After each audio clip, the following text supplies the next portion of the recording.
Assalamualaikum warahmatullahi wabarakatuh. Pada mata kuliah kita manajemen pemasaran, kita akan membahas mengenai pemasaran dan perencanaan strategis ya. Nah, sebelum kita lebih jauh ke materi, kita harus pahami dulu ya, apa sih tujuan dari pembelajaran ini ya. Nah, itu harus kita pahami ya. Yang pertama, untuk pemahamannya yaitu tujuan kita mempelajari dari materi ini. Yang pertama, kita harus atau kita dapat memahami konsep perencanaan strategis di dalam pemasaran. Poin kedua, menjelaskan proses perencanaan strategis. Kemudian poin ketiga yaitu mampu mengidentifikasi komponen-komponen utama di dalam perencanaan strategis. Poin keempat yaitu dapat menerapkan analisis SWOT dalam konteks pemasaran. Kemudian yang kelima yaitu dapat memberikan contoh nyata dari perencanaan strategi perusahaan. Baik, kita ke pemahaman dari pengertian perencanaan strategi itu sendiri ya. Perencanaan strategi itu adalah proses organisasi di dalam menetapkan arah jangka panjang, kemudian menentukan tujuan, strategi, dan mengalokasikan sumber daya untuk mencapainya. Dalam pemasaran, strategi itu disusun untuk mencapai keunggulan kompetitif dan memenuhi kebutuhan konsumen secara efektif.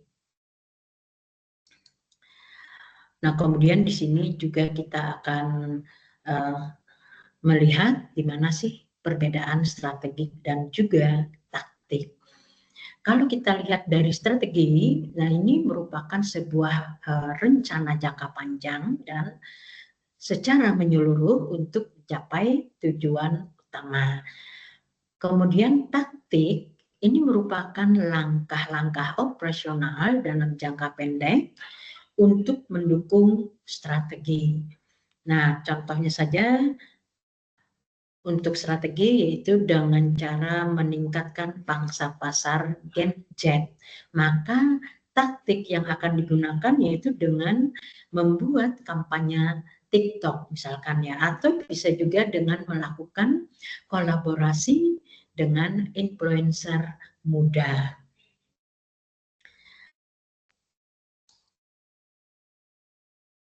Kemudian kita ke proses perencanaan ya. Di sini ada beberapa proses dari perencanaan strategi. Yang pertama yaitu dengan menetapkan visi dan misi perusahaan. Yang kedua, menganalisis lingkungan eksternal dan internal. Yang ketiga, merumuskan tujuan strategis. Yang keempat, menyusun strategi pemasaran. Yang kelima, implementasi strategi.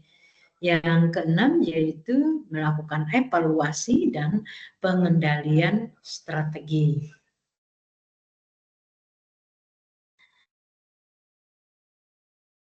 Nah, berikutnya kita akan ke analisis SWOT ya. Nah, analisis SWOT, nah di sini ada beberapa hal yang perlu kita pahami ya di dalam analisis SWOT tersebut ya. Ada beberapa yang perlu kita pahami ya, seperti strength, S-nya strength atau itu kekuatan, kemudian weakness atau kelemahan, kemudian opportunities atau peluang, kemudian threat, nah itu adalah ancaman. Baik, kita akan jelaskan satu persatu ya.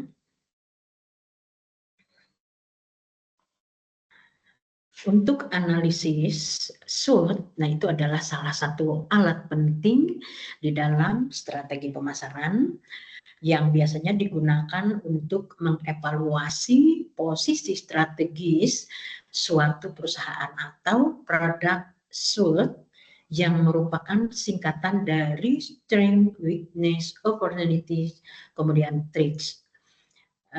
Yang pertama kita ke strength atau kekuatan ya, strength. Nah, ini merupakan faktor-faktor internal yang memberikan keunggulan kompetitif terhadap perusahaan di dalam menjalankan strategi pemasaran. Nah, contohnya saja seperti merek yang kuat dan dikenal luas, kemudian kualitas produk yang unggul, teknologinya canggih, kemudian sumber daya manusianya kompeten, lalu jaringan distribusinya yang luas.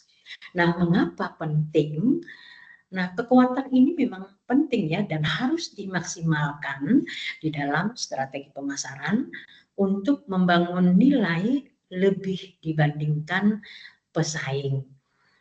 Lalu yang kedua yaitu weakness atau kelemahan. Faktor-faktor internal yang menjadi hambatan ataupun kekurangan di dalam mencapai tujuan pemasaran perusahaan. Contohnya, anggaran promosi yang terbatas. Kemudian kurangnya inovasi produk, lalu juga adanya keterbatasan akses ke pasar, dan SDM yang kurang terlatih, serta proses produksi yang tidak efisien. Nah, itu adalah contoh kelemahan ya. Nah, kenapa kita harus mengetahui kelemahan dan dikatakan penting? Karena kelemahan itu harus dikenali agar bisa diperbaiki atau diminimalisasi dampaknya terhadap pemasaran. Kemudian opportunities. Nah, ini adalah peluang ya. Faktor-faktor eksternal yang dapat dimanfaatkan perusahaan untuk mengembangkan bisnis dan juga untuk memperluas pasar. Contohnya saja dengan adanya tren pasar yang positif, nah ini adalah juga peluang. Kemudian adanya perkembangan teknologi digital, perubahan regulasi yang menguntungkan, lalu juga adanya pertumbuhan ekonomi yang semakin pesat, lalu juga perluasan pasar ke luar negeri. Mengapa opportunities ini dianggap penting? Karena peluang yang tepat tentu saja dapat dijadikan landasan untuk inovasi, perluasan pasar, dan juga strategi promosi pasar.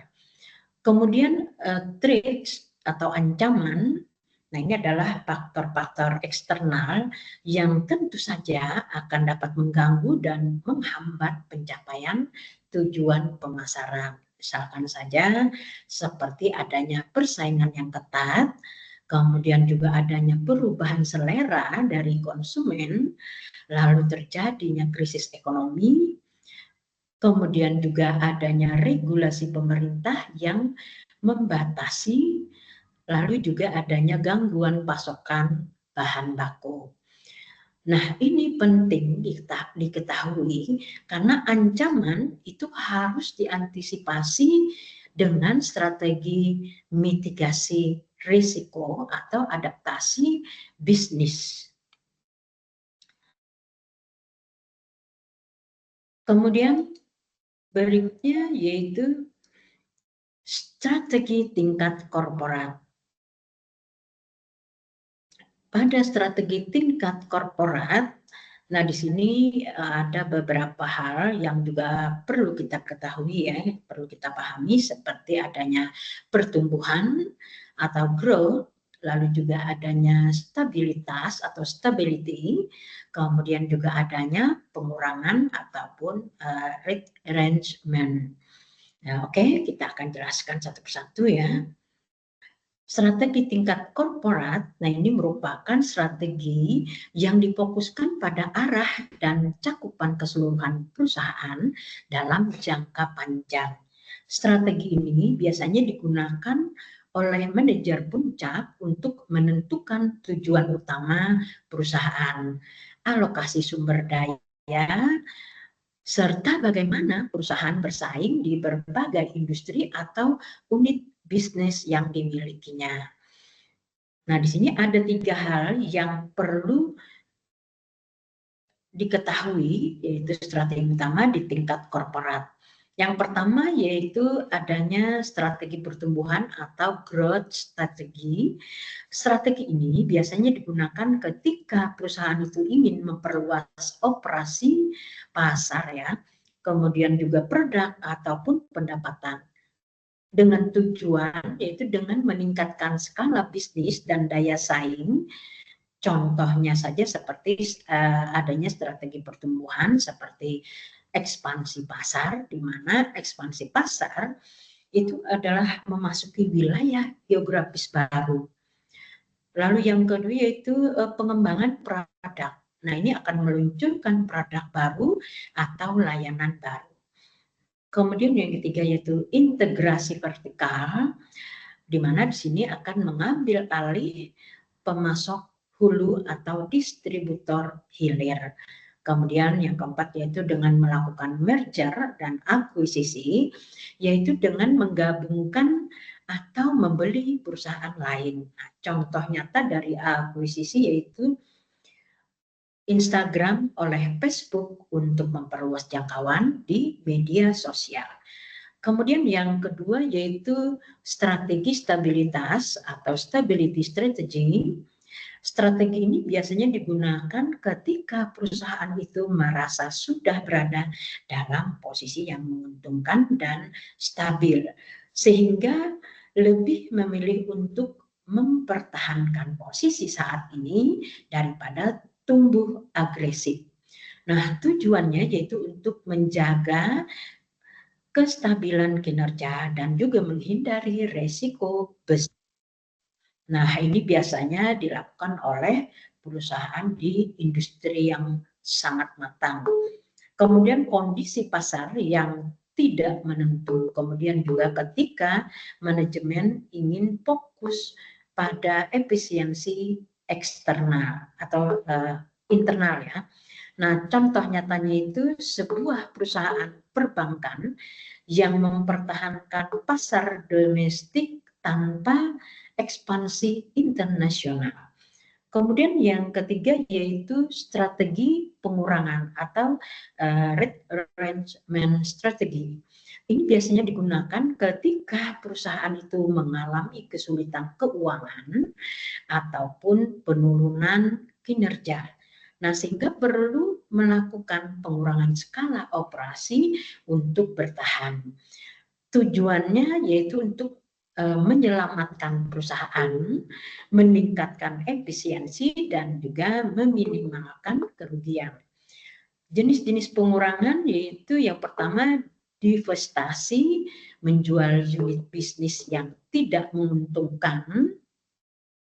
Yang kedua likuidasi dengan menutup bisnis atau aset yang tidak bernilai lagi. Yang ketiga yaitu turnaround, yaitu dengan restrukturisasi agar perusahaan itu kembali sehat. Contohnya yaitu penutupan gerai oleh perusahaan retail karena terus merugi.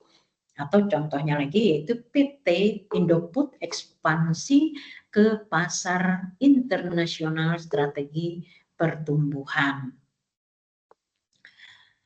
Oke, berikutnya. Nah, di sini juga terdapat strategi tingkat bisnis ya, yaitu bagaimana unit bisnis itu dapat bersaing di pasar tertentu seperti dengan menggunakan strategi biaya rendah, kemudian juga diferensiasi produk dan fokus pada pasar. Jelaskan satu persatu ya. Strategi tingkat bisnis ini menjelaskan bagaimana sebuah unit bisnis itu bersaing di pasar tertentu untuk memperoleh keunggulan kompetitif. Strategi ini biasanya berfokus pada bagaimana perusahaan itu bisa menang dalam bersaing di industri tertentu?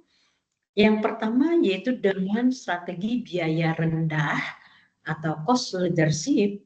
Strategi ini bertujuan untuk menjadi produsen dengan biaya paling rendah di industrinya.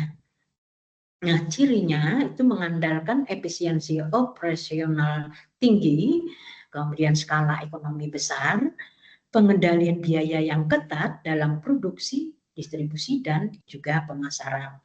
Nah, tujuannya yaitu menawarkan harga jual yang lebih rendah dari pesaing, kemudian menarik pelanggan yang sensitif terhadap harga. Contohnya seperti Indomart atau Alfamart, di sini dia menekan biaya operasional untuk memberikan harga murah dan promosi yang kompetitif. Kemudian seperti Xiaomi, dia menghadirkan smartphone dengan fitur unggul namun harga tetap terjangkau. Yang kedua, strategi diferensiasi produk.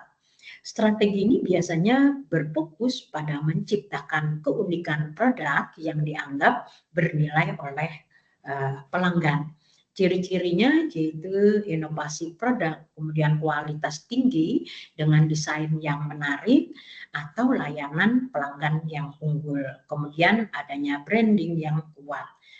Tujuannya yaitu untuk membangun loyalitas pelanggan, untuk membuat konsumen tersedia membayar lebih karena persepsi nilai produk. Contohnya saja seperti Apple, dia menonjolkan desain dan ekosistem produk yang eksklusif. Atau Starbucks, dia menjual lebih dari sekedar kopi, kemudian pengalaman dan suasana juga menjadi nilai tambahnya. Yang ketiga yaitu strategi fokus pasar atau niche market. Nah, strategi ini biasanya akan membidik segmen pasar yang spesifik dan juga terbatas. Bukan seluruh pasar ya. Ciri-cirinya melayani kebutuhan kelompok kecil dengan sangat baik, kemudian bisa fokus pada biaya rendah atau diferensiasi dalam segmen tersebut. Tujuannya menjadi pemain dominan di ceruk pasar, juga membangun kedekatan dengan target konsumen. Contohnya saja Wardah, dia fokus pada kosmetik dengan label halal untuk wanita muslim. Kemudian seperti hijab.com, nah di sini dia menggarap pasar fashion muslim secara keseluruhan. Oke, berikutnya yaitu strategi pemasaran 4P. Strategi pemasaran 4P ini adalah kerangka dasar dalam merancang strategi pemasaran yang efektif, di mana 4P itu terdiri dari produk, place, dan promotion. Keempat elemen ini harus saling mendukung agar perusahaan bisa memenuhi kebutuhan pasar dan mencapai keunggulan kompetitif. Nah, kita akan jelaskan satu persatu ya. Yang pertama yaitu produk unggul dan inovatif. Produk ini inti dari strategi pemasaran. Produk yang ditawarkan itu harus berkualitas, relevan, dan inovatif agar mampu bersaing di pasar. Ciri-ciri produk unggul dan inovatif yaitu memenuhi kebutuhan dan keinginan konsumen, memiliki keunikan, terus diperbaharui sesuai tren dan perkembangan teknologi, memberikan manfaat lebih dibandingkan produk pesaing. Nah, contohnya saja seperti smartphone dengan fitur kamera AI yang bisa mengedit otomatis, atau jajanan stick dengan rasa baru yang sedang tren di kalangan Gen Z. Lalu yang kedua, price atau harga kompetitif. Harga mencerminkan nilai yang ditawarkan kepada konsumen, di mana penetapan harga itu harus memperhitungkan biaya produksi, target pasar, dan harga pesaing. Strategi harga yang kompetitif itu akan meliputi harga penetrasi dengan menetapkan harga lebih rendah untuk menarik pasar baru. Kemudian juga harga premium untuk produk eksklusif atau berkualitas tinggi. Lalu juga diskon ataupun promosi untuk meningkatkan volume penjualan dalam jangka pendek. Tujuannya yaitu untuk menarik minat konsumen tanpa merugikan profitabilitas perusahaan. Yang ketiga, place atau distribusi efisien. Place ini adalah bagaimana produk itu sampai kepada konsumen, di mana distribusi yang baik akan memastikan bahwa produk tersedia tepat waktu, di tempat yang tepat, dan dalam jumlah yang tepat. Kemudian strategi distribusi efisiensi itu mencakup memilih saluran distribusi yang sesuai, baik itu secara langsung maupun tidak langsung. Kemudian menyediakan produk secara online maupun secara offline, lalu juga menjalin kerjasama dengan mitra distribusi seperti retailer, reseller, dan e-commerce. Kemudian juga memanfaatkan teknologi logistik untuk efisiensi pengiriman. Contohnya saja, UMKM menjual produk lewat marketplace dan juga memanfaatkan jasa kurir instan. Yang keempat yaitu promotion atau komunikasi efektif.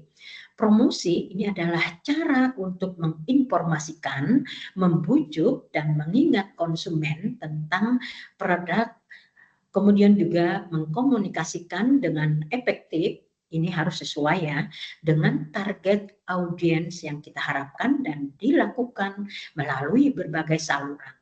Strategi promosi yang tepat yaitu dengan menggunakan media sosial, iklan digital, kemudian influencer marketing, lalu juga dengan memberikan penawaran menarik seperti voucher, bonding, dan juga giveaway, lalu juga menyampaikan pesan yang jelas, konsisten, dan juga menarik, lalu juga melibatkan storytelling untuk membangun kedekatan emosional dengan konsumen, dengan tujuan yaitu untuk meningkatkan kesadaran merek dan mendorong keputusan pembelian. Oke, ini adalah sebuah studi kasus ya. Misalkan di sini harus ada PC-nya, di mana itu akan menjadi platform on demand terbesar di Asia Tenggara. Mungkin itu PC-nya, lalu juga dengan menggunakan strategi diversifikasi layanan, promosi digital, kolaborasi dengan UMKM. Nah, hasil yang diharapkan adalah dengan meningkatkan loyalitas pengguna dan pertumbuhan mitra bisnis. Oke, dari penjelasan-penjelasan tadi, maka dapat disimpulkan bahwa perencanaan strategi itu penting untuk arah jangka panjang perusahaan. Kemudian dengan melakukan analisis SWOT, itu akan membantu perusahaan dalam mengenali posisi bisnis. Dan juga dengan menggunakan strategi pemasaran, itu harus sinkron dengan visi dan kondisi pasar. Lalu juga di dalam implementasi dan evaluasi, ini juga sangat menentukan keberhasilan dari sebuah strategi. Oke, demikian materi kita hari ini. Wassalamualaikum warahmatullahi wabarakatuh. Sampai jumpa.